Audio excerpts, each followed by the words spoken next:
Tez-tez siyishga borasizmi? Ayniqsa kechasi 2-3 marta uyg'onasizmi? Bu oddiy holat emas. Bu prostata bezining yallig'lanish kasalliklari yoki prostata bezi xavfsiz giperplaziyasi, siydik yo'llari shamollashlari yoki boshqa infeksiya borligidan darak berishi mumkin. Erkaklar bu muammolarga ko'nikib yashaydi.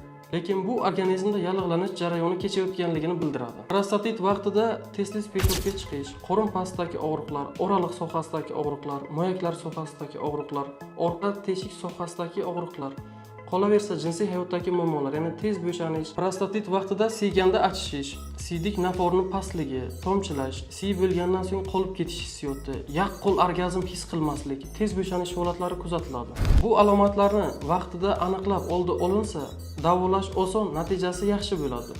Sizda ham shunaqa muammo bo'lsa, vaqtida urolog tekshiruvidan o'ting. Sog'ligingiz haqida foydali ma'lumotlarni o'tkazib yubormaslik uchun bizga obuna bo'lib qo'yishni unutmang.